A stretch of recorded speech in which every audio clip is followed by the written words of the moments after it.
मालिक किया खुदा ने उसे दो जहान का, ऐसा कोई रसूल भी है इज़्ज़ो शान का। कह दो लिवाए हम्द के नीचे मुकीम है, पूछे कोई पता जो हमारे मकान का। अपने ज़मीन दिल में वो रौनक फिजा है खुल्क, जिनके कदम से फख्र बड़ा आसमान का। परवरदिगार आलम ने आक़ाए दो जहां सल्लल्लाहु अलैहि वसल्लम को वो कुछ अता किया जिसकी ना कोई इब्तिदा है ना इंतहा है। वो अल्लाह और उसका रसूल ही जानता है कि देने वाले ने कितना दिया, लेने वाले ने कितना लिया। लेकिन ख्वाजा महबूब अल्लाह सरकार फरमाते, मालिक किया खुदा ने उसे दो जहान का, ऐसा कोई रसूल भी है इज़्ज़ो शान का। मालिक बना दिया दोनों जहान का। किसको? मोहम्मद रसूलुल्लाह सल्लल्लाहु अलैहि वसल्लम। और कुरान शरीफ में परवरदिगार आलम ने इरशाद फरमाया, इन्ना आतैना कल कौसर, ऐ हबीब आपको हमने अल कौसर अता किया। ऐ हबीब हमने आपको अल कौसर अता किया। तो उलमा इकराम ने इसकी तफसीर की। एक होता है ज्यादा, एक होता है बहुत ज्यादा, एक होता है कसीर। ये जलसे में बहुत पब्लिक थी, बहुत ज्यादा पब्लिक थी। अरे कसीर मजमा था। अब कसीर में तो कितने हजार लाख कसीर, जिसका शुमार ना किया जा सकता। अल कौसर अता किया तो उसके मायने ये हुए कि आपको उलमा इकराम ने कहा सबसे बेहतरीन, सबसे ज्यादा, सबसे शानदार नेमतें अता की गई। अब ये बताइए कि इल्म रखने वाला अच्छा है या जाहिल अच्छा है? इल्म रखने वाला अच्छा है। फिर रसूलुल्लाह सल्लल्लाहु अलैहि वसल्लम का जो लक़ब मुबारक है उम्मी, इसका लोग तर्जुमा करते हैं अनपढ़, नौज़ुबिल्लाह। भाई इतनी कुरान शरीफ ऐसी फलासत बेहतरीन किताब जब रसूलुल्लाह सल्लल्लाहु अलैहि वसल्लम पर नाजिल कर गई, और वो किताब ही रसूलुल्लाह सल्लल्लाहु अलैहि वसल्लम को नौज़ुबिल्लाह समझ में ना आए, उसकी फसाहत, उसकी बलागत समझ में नहीं आए, तो फिर वो कैसे लोगों को समझाएंगे, कैसे अल्लाह का पैगाम को पहुंचाएंगे? कलाम तो आ गया, लेकिन वो कलाम को अपने उम्मतियों तक कैसे पहुंचाएंगे? तो उसके मायने ये नहीं है। अगर रसूलुल्लाह सल्लल्लाहु अलैहि वसल्लम जाहिरी दुनिया में जैसा लोग पढ़ते हैं, आप भी पढ़े हैं, हम भी पढ़े, स्कूल को गए या माँ बाप से पढ़े या ट्यूशन लिए, उस्ताद के पास पढ़े, और फिर इस्लाम में उस्ताद की बड़ी अहमियत भी आ गई, उस्ताद का अदब करना, एहतराम करना। तो अब रसूलुल्लाह सल्लल्लाहु अलैहि वसल्लम बिलफर्ज मान लीजिए कि सरकार दो जहां सल्लल्लाहु अलैहि वसल्लम किसी उस्ताद के अंडर में पढ़े हुए होते, या कोई मदरसे को जाके तालीम हासिल किए होते, तो दुनिया में क्या होता था? रसूलुल्लाह सल्लल्लाहु अलैहि वसल्लम के उस्ताद हैं, वो रसूल को सिखाए सो है, और उस्ताद का अदब एहतराम रसूलुल्लाह ने बता दिया। माँ बाप से भी बढ़ के दर्जा बताया, माँ बाप का दर्जा दिया। उस्ताद के हाथ चूमने को भी उलमा ने जायज करार दिया। जानो अदब तय करना कहा गया, यानी उनके सामने अदब से बैठना, पैरों को अपने मोड़ के अदब से नीचे मुंडी करके बैठना, तभी तुमको हासिल होगा। वरना तुम बैठोगे, वो बोलेंगे, लेकिन तुम्हारे को हासिल कुछ नहीं होगा। क्योंकि उस्ताद का जो अदब नहीं करेगा उसको इल्म का उसूल नहीं होगा। जो उस्तादों का अदब करेगा उसी को कामयाबी मिलेगी। जो मुर्शिद का अदब करेगा उसी मुरीद को कामयाबी मिलेगी। जिससे सीखा है, अगर उसका एहसान नहीं माना तो नहीं मिलेगी चीज। उसी तरह अल्लाह सुब्हानहू व तआला की दी हुई नेमतों का अगर शुक्रगुजार नहीं होंगे तो अल्लाह सुब्हानहू व तआला खुश नहीं होगा।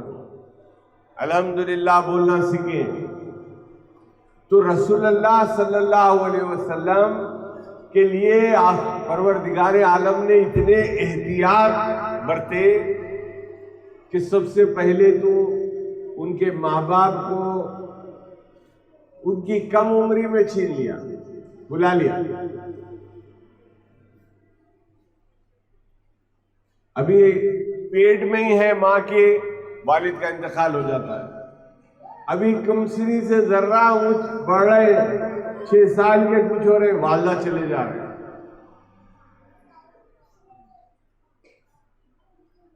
रसूलुल्लाह सल्लल्लाहु अलैहि वसल्लम ने, जो कि बिल्कुल कम सिनी की उम्र में आपकी वालदा चले गए, लेकिन उनके लिए वो अपनी मोहब्बत का कैसे इजहार किया। अल्लाह से इजाज़त मांगी कि मैं अपनी माँ की खबर की जियारत करना चाहता हूँ। पहले इजाज़त नहीं दी गई, फिर दी गई। आप गए, अपनी माँ की मज़ार पे गए। कैसे बैठे? ऐसे यूं बैठे, अपने घुटनों को उठा के ऐसे बैठे और ज़ारो खतार माँ को याद करके रोए। जिसकी माँ की सूरत एक आम तौर पर बच्चों, 5-6 साल का बच्चा अगर कोई रहे और उनकी वालदा का इंतकाल हो तो सूरत भी याद नहीं रहती, लेकिन वो तो रसूलुल्लाह सल्लल्लाहु अलैहि वसल्लम आका थे। इतनी मोहब्बत दिखाई अपनी माँ की खबर पर जाकर। तो एक ये कि उनके माँ बाप भी अब माँ रहेगी, वालिद रहेंगे। रसूलुल्लाह सल्लल्लाहु अलैहि वसल्लम माँ का आप कैसा अदब कर रहे हैं, झुक रहे हैं, वो सब करना पड़ेगा, क्योंकि माँ का अदब ही ऐसा है। कुरान में हुक्म आ गया, अपने माँ बाप के सामने अपने मोड़ों को झुका के ठहरो, अकड़ के मत ठहरो। जब हुक्म ऐसा आ रहा है मुसलमानों के लिए, तो नबी का फिर क्या होता?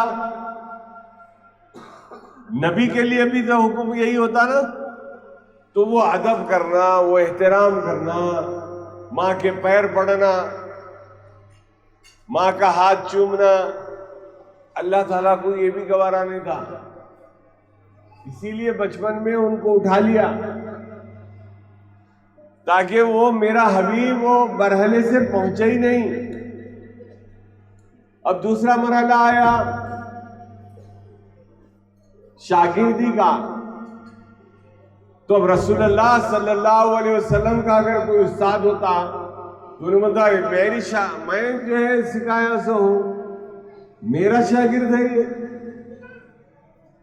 तो उस्ताद की काबिलियत, नौजुबिल्लाह कोई क्लेम कर ले कि जो कुछ ये बोलते हैं ये सब उनके उस्ताद की वजह से है, इसीलिए नहीं। उनको अनपढ़ नहीं कहा जाएगा। उम्मी के मायने अब अनपढ़ नहीं, उम्मी के मायने ये किसी से नहीं पढ़ा हुआ, किसी से नहीं पढ़ा हुआ। पढ़ाया किसने? अल्लाह सुब्हानहू व तआला खुद ने पढ़ाया। अल्लाह है उस्ताद उनका। तो अल्लाह सुब्हानहू व तआला उस्ताद।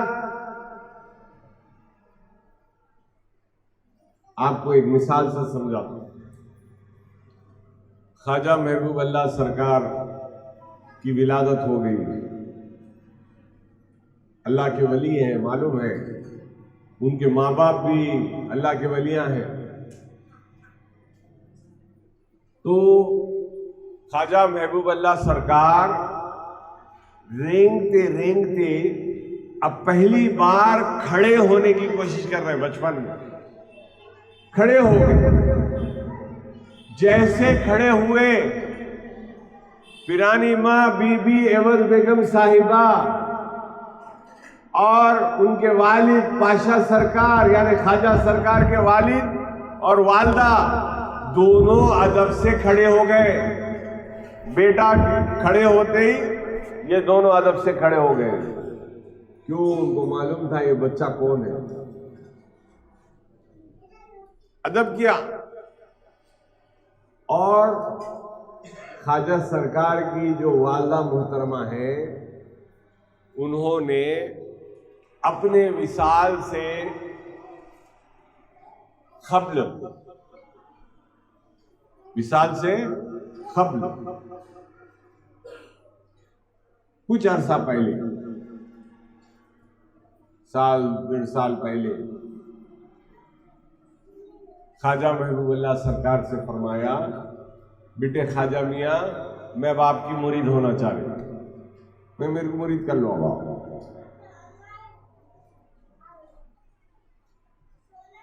और फरमाया, मैं तो ये चाहती थी कि तुम पैदा होते ही तुम्हारे मुरीद हो जाऊं, तुम छोटे थे तभी मुरीद हो जाऊं। जब तुम सबका मुरीद करते थे, दिल में आता था मैं भी जाके बैठ जाऊं, तुम्हारा मुरीद हो जाऊं। लेकिन मैंने सिर्फ इसीलिए तुम्हारे मुरीद नहीं हुआ और आज हो रही मुरीद। अब ज़ईफ़ी आ गई है, शायद अल्लाह का बुलाने वाला आने वाला है, तो मैं अब मुरीद हो रही हूं। इसीलिए कि अगर मैं तुम्हारी मुरीद हो जाती तो मैं तुम्हारा अदब करना पड़ता और तुम अपना माँ का अदब जो करना है उससे महरूम हो जाते हैं। देखो कितनी दूर की बात। यानी माँ के अदब की वजह से जो अल्लाह का फजल होता वो बेटे को भी दिलाना चाहती है, और बेटा अल्लाह का खास वली है ये जानकर उसका दिली दिल में एहतराम अदब जरूर किया, लेकिन मुरीद नहीं हुए। मुरीद इंतकाल से पहले हुए। उसके मायने क्या हुए? मायने ये हुए कि ख्वाजा महबूब अल्लाह सरकार अपनी वालदा की जो अकीदत मोहब्बत है वो रखें और उससे जो सरफराजियाँ मिलती हैं अल्लाह की वो उनको मिलती रहे, और ये बहैसियत माँ उनको दुआएं देते रहे। लेकिन उनके मुरीद बनकर ये बताया कि मेरा बेटा वो शान और शौकत वाला है जिसके हाथ में उसकी माँ बाप भी जो है उसके मुकाम और मर्तबे को जानते हैं।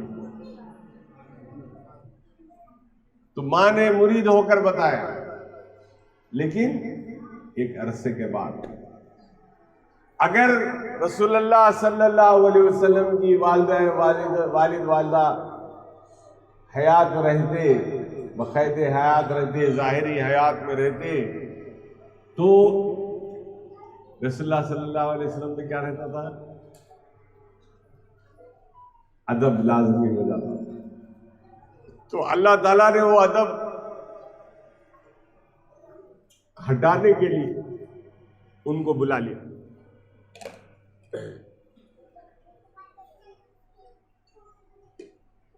उनको बुला लिया और किसी को उस्ताद बनने नहीं दिया। सिखाया रसूलुल्लाह सल्लल्लाहु अलैहि वसल्लम को अल्लाह ने सिखाया।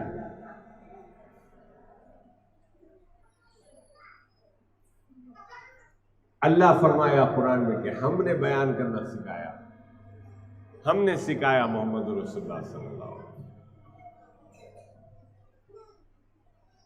और ऐसी शान वाला, इज्जत वाला इंसान बनाया कि उसकी कोई मिसाल नहीं है।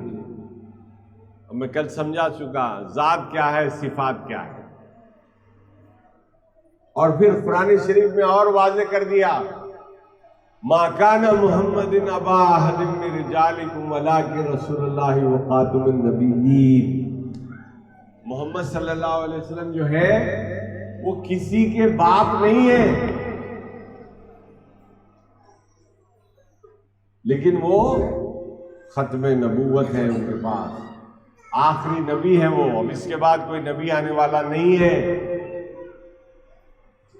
ये कुरान शरीफ में अल्लाह ताला को मोहम्मद सल्लल्लाहु अलैहि वसल्लम के नाम मुबारक से पुकार कर कहा गया। क्यों? क्योंकि अगर रसूलुल्लाह सल्लल्लाहु अलैहि वसल्लम के कोई बेटे तशरीफ फरमा होते या उनकी औलाद हो जाती हुजूर की, तो लोग बोलते इब्राहिम अलैहिस्सलाम के बेटे इसाक अलैहिस्सलाम नबी, उनके बेटे नबी, उनके बेटे यूसुफ अलैहिस्सलाम नबी, पूरे नबी आए, मोहम्मद रसूलुल्लाह के बेटे भी नबी।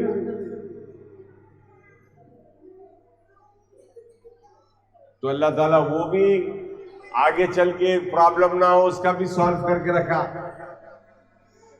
कि कोई उनकी औलाद में हूं, इसीलिए अपनी औलाद को फरमाया मेरी औलाद मेरी बेटी की नस्ल से चलेगी। सादात इकराम सैयदा बीबी फातिमा ज़हरा रज़ी अल्लाह ताला अन्हा की औलाद में नस्ले मोहम्मद सल्लल्लाहु अलैहि वसल्लम चली, आल से चली। इसीलिए हर जगह जो दुरूद भी पढ़वाया तो आलिही व आलिही व आलिही, मेरी आल, मेरी आल, अहले बैत, मेरी इतरात, मेरा खानदान, यही मेरा खानदान है, बार बार बताया। तो दी बेस्ट जो था वो अता कर दिया गया रसूलुल्लाह सल्लल्लाहु अलैहि वसल्लम। हर चीज दी बेस्ट।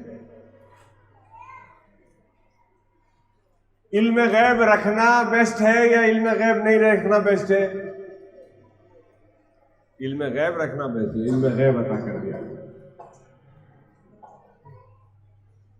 मोजिजा करना बेस्ट है या नहीं करना बेस्ट है? मोजिजा करना बेस्ट है, तो मोजिजा पे मोजिजा अता कर दिया।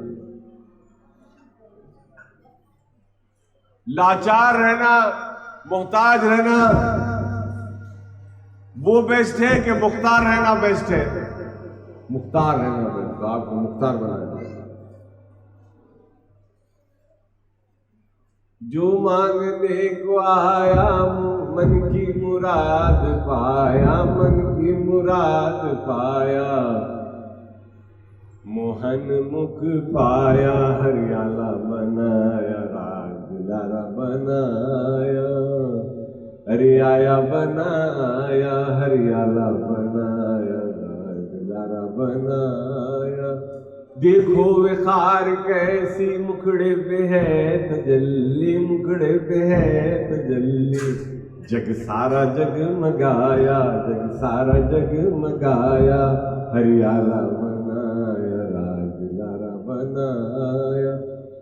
मैं तो नजर के डर से देखी नाक भर के, देखी नाक भर के, मोहन मुख पाया, मोहन मुख पाया, हरियाला बना आया, राजलारा बनाया, आया बनाया, देखो आया बनाया, देखो आया बना। तो वो राजलारा आया। हर चीज में बेस्ट। और उसमें जो नेमतें मिलेंगी वो नेमतों में से एक नेमत है हौज़े कौसर। क़यामत के दिन जब सूरज अपनी जो है सरों पर आ जाएगा, बिल्कुल करीब आ जाएगा, दुनिया से करीब हो जाएगा, डिस्टेंस कम कर दिया जाएगा। तो लोग पसीने में इतना डूब जाएंगे, पसीने में तीरते रहेंगे। उस वक्त में हौज़े कौसर पे रसूलुल्लाह सल्लल्लाहु अलैहि वसल्लम और उनके नवासे इमाम हसन इमाम हुसैन अलैहिस्सलाम अपने चाहने वालों को हौज़े कौसर का पानी पिलाते रहते। वो पानी ऐसा शरबत के जैसा पानी रहेगा कि एक खतरा भी पड़ जाए तो वो सूरज की गर्मी उस पर असर ही नहीं करेगी, कोई पसीना वसीना फ्रेश करेंगे एकदम। और एक हदीस शरीफ में आया कि इधर रसूलुल्लाह सल्लल्लाहु अलैहि वसल्लम और उनके अहले बैत अतहार के जो चाहने वाले रहेंगे उन लोगों के लिए खाली हौज़े कौसर का पानी नहीं रहेगा, बल्कि लंगर चलते रहेगा, खाना वाना जबरदस्त, नियाज चलती रहेगी, धूम धूम खीर पूरियां बनते रहेंगे। आपको मालूम है कि जिसको अल्लाह की नेमतें सरफराज हो जाएगी ना जन्नत में आप जो दिल में ख्वाहिश रखेंगे उससे कई गुना अच्छी चीज आपको दे दी जाएगी। यानी अगर आपके दिल में है अरे भाई खीर बुरिया खाना दिल भर रहा, तो अल्लाह में हम ऐसे खीर पुरियां लाएंगे, खोए के भी नहीं, कुछ जन्नत के मेवों के खीर पुरियां ला देंगे आपको, आप खाएंगे। आपकी ख्वाहिश में जो है उससे करोड़ों गुना ज्यादा अच्छी चीज आपके सामने पेश कर दी जाएगी। अब समझो चाइनीज है, नूडल्स खाते हैं अपना, उन लोगों को पसंद नहीं, तो अल्लाह में हो सकता है उनके लिए जन्नत की नूडल्स ला के दे देंगे। तुम्हारे दिल में क्या आरज़ू है? अफ्रीका के लोगों को मालूम है, औरतों में बाज कबीलों में ऐसा काट लेते पूरा कल्लों पे, 3 कटे हुए तो बहुत ज्यादा खूबसूरत है उन लोग, तो उन लोगों को कटे हुए वाले बहुत पसंद। तो वो अफ्रीकन अगर बोलेगा मेरे को 4 कटी वाली मिलना हो तो उसको 4 कटी में भी दे देंगे। उसकी आरज़ू क्या है, उसकी ख्वाहिश क्या है, उससे हजारों गुना अच्छी चीज उसको दे दीजिए। और सरकार दो जहां सल्लल्लाहु अलैहि वसल्लम को आला से आला चीज अता की गई, तो जबरदस्त लंगर चलते रहेगा, अहले बैत के चाहने वालों के लिए कोई टेंशन नहीं रहेगा, मजे से बैठे हुए रहेंगे, खाते रहेंगे। और इधर लोग परेशान, इधर पानियों में पसीनों में डूबे हुए रहेंगे। इसीलिए बुजुर्गान दीन ने हमेशा कहा आखिरत का सौदा कर लो, दुनिया के नहीं आखिरत का सोचो, यहां का नहीं वहां का सोचो। यहां कुछ हासिल कर लेंगे, कोई चीज नहीं है, वहां कैसा मिलेगा? महबूब अल्लाह के दामन से मिलेगा इंशाअल्लाह ताला, या सरकार के करम से मिलेगा इंशाअल्लाह ताला, वासिक सरकार हुसैनी सरकार के दामन से मिलेगा इंशाअल्लाह। वो सोचना।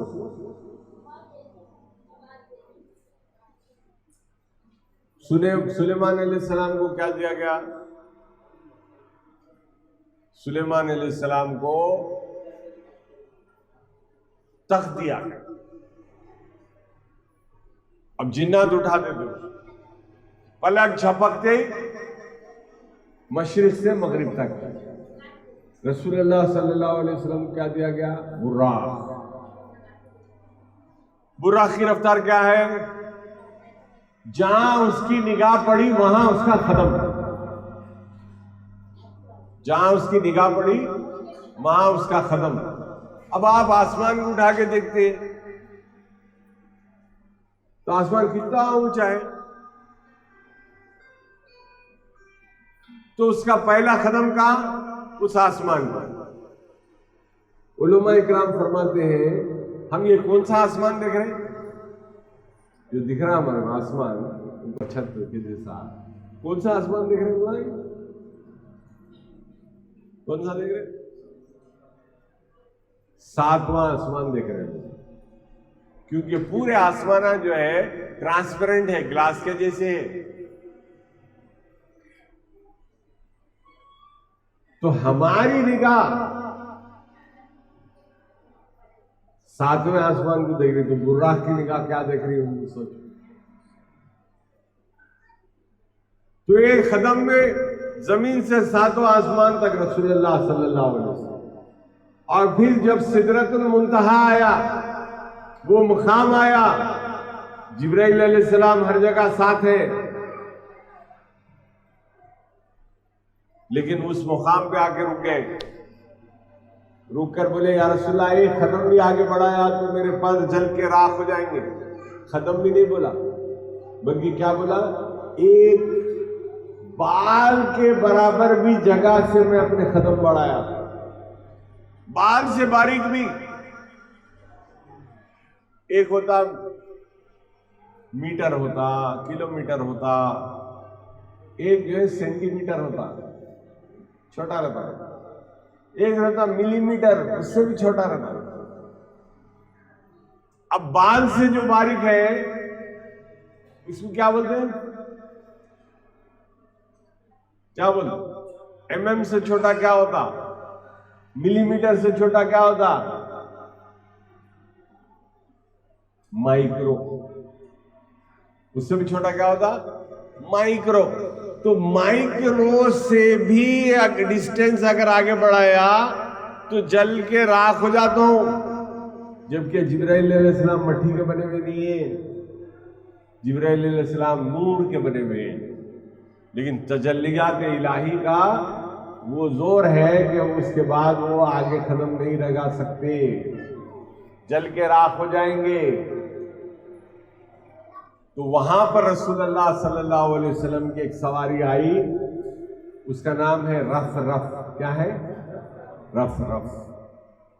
लेकिन उसके लिए उसकी स्पीड क्या है, कैसी है, सब ज़बान खामोश। अब बुर्राक से भी आला दर्जे की सवारी आई, रफ रफ। फिर एक स्टेज तक पहुंची रफ रफ, फिर रुक गई। फिर एक नूर का एक झूला आया, डोला आया, टोकरा आया नूर का, उसमें बैठ गए रसूल, उसमें आगे बढ़े। एक मुकाम आ गया, वो भी रुक गया। रसूलुल्लाह सल्लल्लाहु अलैहि वसल्लम अपनी जगह से रुके, उधर से गैब से आवाज आई, परवरदिगार आलम, ऐ हबीब और करीब आ जाओ, और करीब आ जाओ। रसूलुल्लाह सल्लल्लाहु अलैहि वसल्लम आगे बढ़े। अब अल्लाह सुब्हानहू व तआला खुद आगे बढ़ा और फरमाया सुम्मा दना फतदल्ला फकान क़ाब क़ौसैनि औ अदना। इतने करीब हुए, इतने करीब हुए, आगे बढ़े कि 2 कमान या उससे भी कम का फासला रह गया। कल समझा दिया ना 2 कमान, समझ गया ना 2 कमान।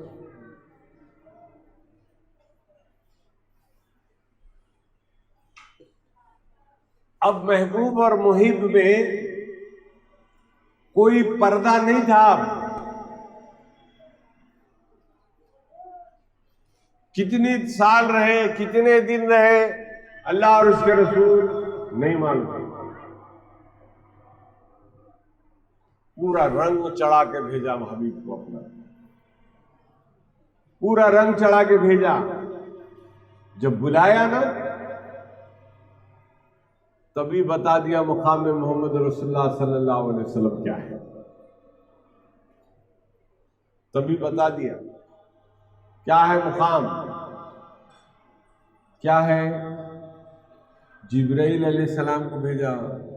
जिब्राइल जो फरिश्तों का सरदार है, मेराज में ले जाने के लिए आया है।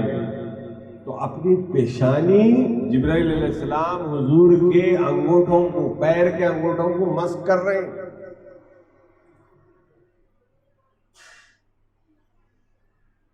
यहां जहर गोरे पैर में पड़ना शिर्क हो जाता, नौजुबिल्लाह। पैनवारियों को पेशानी लगा दिए रसूलुल्लाह के खदमों पे।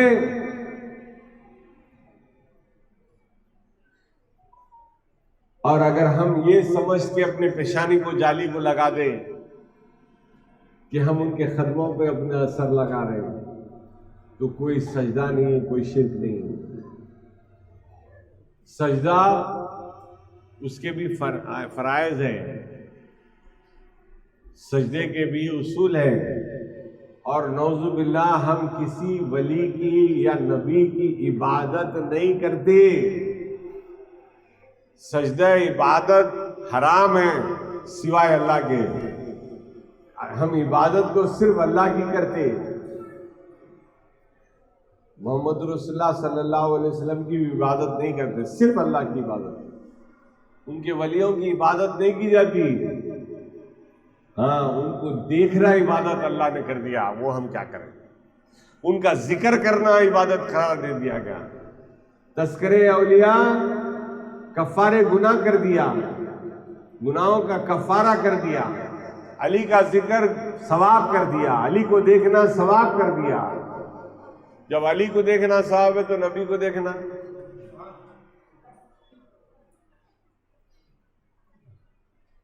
समझाई जाती बात, इशारों में समझाई जाती है बात, समझने वाले को समझाया जाता है। मैं मदीने शरीफ में था, हुसैनी सरकार ने पूछा, बोला, बताया मुझे कि मस्जिद खुबा में 2 रकात नफिल नमाज पढ़े तो 1 उम्रे का सवाब, 1 उम्रे का सवाब। तो ये मस्जिद खुबा चीज क्या है? मस्जिद खुबा ये है कि ये रसूलुल्लाह सल्लल्लाहु अलैहि वसल्लम की तामीर करदा पहली मस्जिद है इस्लाम की। जो नबी के हाथ से बनाई हुई पहली मस्जिद हो, वहां पर 2 रकात नफिल नमाज पढ़े तो 1 उम्रे का सवाब। जहां पर जिस मस्जिद में रसूलुल्लाह खुद तशरीफ फरमा हो, उनका रोज़े मुबारक हो, मज़ारे मुबारक हो, खबरे नूर हो, तो उसमें नमाज पढ़ने का कितना सवाब। अब सवाब का काउंट ही नहीं है वो।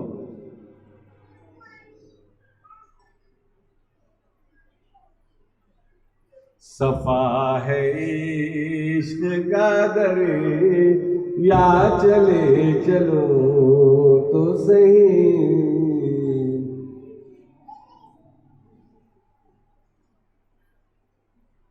जहां भी जाओ ख्याल ले सनम को साथ रखो, ये आरिफों का है रास्ता, चले चलो तो सही।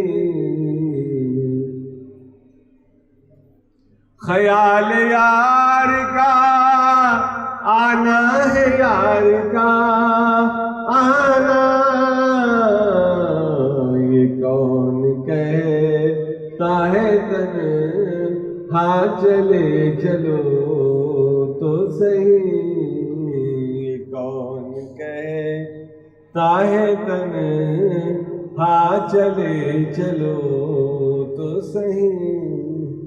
तो हर नेमत से बढ़ के नेमत रसूलुल्लाह सल्लल्लाहु अलैहि वसल्लम को दी गई। हर बड़े मौजिज़े से बढ़ के मौजिज़ा रसूलुल्लाह को दिया गया। हर मकाम और मर्तबे से बढ़ के मुकाम रसूलुल्लाह सल्लल्लाहु अलैहि वसल्लम को दिया गया। और उनके उम्मतियों को सब उम्मतियों में सबसे अव्वल वाला बना दिया। You are the best among all उम्मत्स। तो जब बेस्ट है तो फिर बेस्ट काम भी करना ना। पहले क्या था मालूम? नमाज पढ़ना है तो मस्जिद में ही जाना तो नमाज होती। इबादत खाने को जाना कंपलसरी था। रसूलुल्लाह सल्लल्लाहु अलैहि वसल्लम ने फरमाया, मेरे लिए, मेरी उम्मत के लिए अल्लाह ताला ने पूरी दुनिया को मस्जिद गाह बना दिया, जहां चाहे नमाज पढ़ो। कैसी नेमत है देखो। वरना मस्जिद को ही जाना था। मस्जिद के बगैर नमाज नहीं होती थी। इस वास्ते हमारे इमाम अहमद बिन हम्बल ने कहा कि मस्जिद में नमाज पढ़ो। अगर जमात छूट भी जाए तो जाओ मस्जिद में जाके पढ़ो, बेहतर है। घर में पढ़ने से बेहतर क्या है? मस्जिद में जाके पढ़ो।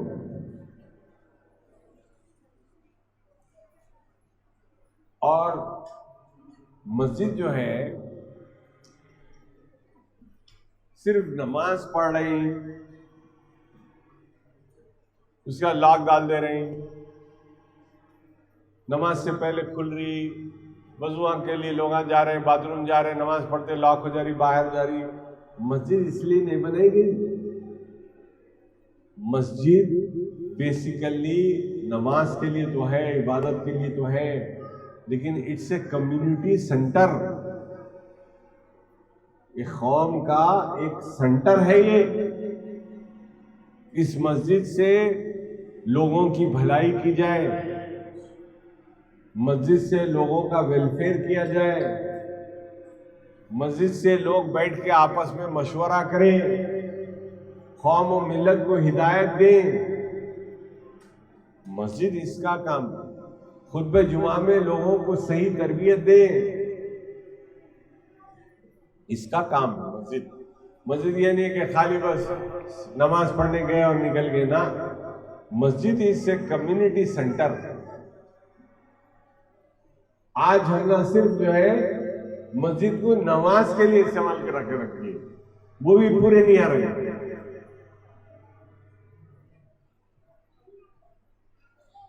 कितने जने हैं देखो जो मस्जिद को दिन में कम से कम एक बार तो जाते हैं, एक नमाज से है। लाट हो रहा बैठे हुए, घर में बैठे हुए, नमाज कोई नहीं जाता।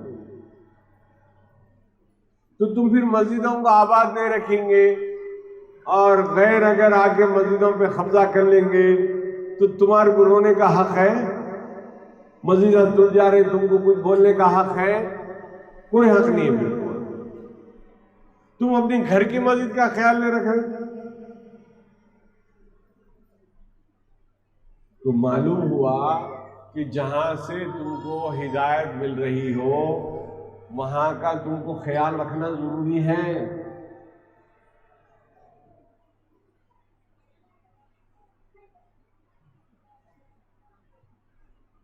इतना अफसोस होता मेरे को मस्जिदों में, मैं देखता हूँ, अल्लाह के करम से हमारी मस्जिद में वो सिस्टम नहीं है, लेकिन दूसरे मस्जिदों में मैं देखता हूँ नमाज में इमाम साहब जो है सलाम फेर लिए बाद दुआ स्टार्ट नहीं करते।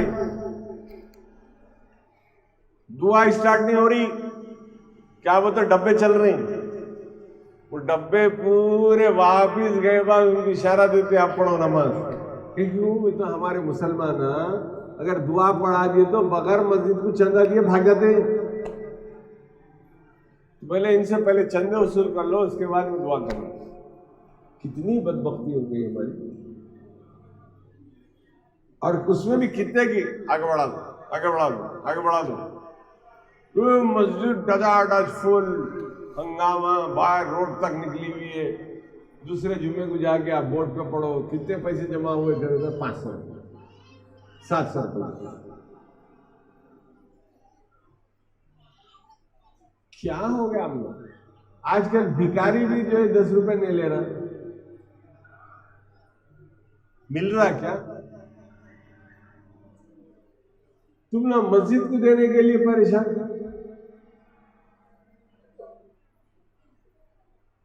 अल्लाह रसूल का जान राम आते कंजूसी स्टार्ट।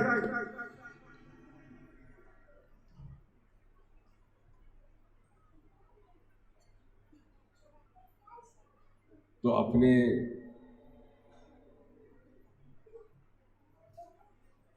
जेब को तुम बचा बचा के रख रहे हो, उसकी बजाय में तुम सखावत में उतरो। अल कौसर से मुराद ये है, एक और एक मायने कि वो ऐसे सखी है जिसकी कोई मिसाल नहीं। जैसा कि वो शेर में आया, नहीं सुनता ही नहीं मांगने वाला तेरा, वाह क्या जूदो करम है शहबतहा तेरा, नहीं सुनता ही नहीं। मांगने वाला तेरा, नहीं सुनता ही नहीं। तो उनको ऐसा सकीब बनाया कि कोई उनके पास मांगने आया तो वो मना नहीं करते, अता कर देते। तुम उनकी मोहब्बत में क्या करेंगे? तुम उनकी मोहब्बत में कितना बड़े आगे, वहां पर आ गई फेल। सारी दिखावा, जहां पैसे का मामला आते ही अलग हो गए, वो गड़बड़ शुरू हो गई। तो फिर दावा खोखले हो गए तुम्हारे, दावे खोखले हो गए तुम्हारे, दावे में दम नहीं है। तो अपने आप को समझो और इस पर अमल करो। परवरदिगार आलम हम सबको आखिर दो जहां सल्लल्लाहु अलैहि वसल्लम का सच्चा पक्का गुलाम बनाए। परवरदिगार आलम हमको ईद मिलादुन नबी सल्लल्लाहु अलैहि वसल्लम खुशियों से मनाने की पूरी तौफीक अता फरमाए। और एक बात यह है कि अब के मिलाद जुलूस जो है इंशाअल्लाह ताला इतवार के दिन 1 अक्टूबर को मुनक़्क़द हो रहा है और सुबह 8 बजे से जुलूस है। तो हम मिस्रीगंज में जो है अब की बार फजर से आ जाना पड़ेगा। हम फजर से आएंगे तभी 8 बजे मक्का मस्जिद पहुंचेंगे। तो इतवार का दिन जो है 1 October is examination for us, जाना है तो उठना है सुबह सुबह। उठेंगे ना इंशाल्लाह या सो जाएंगे? हाँ इंशाल्लाह।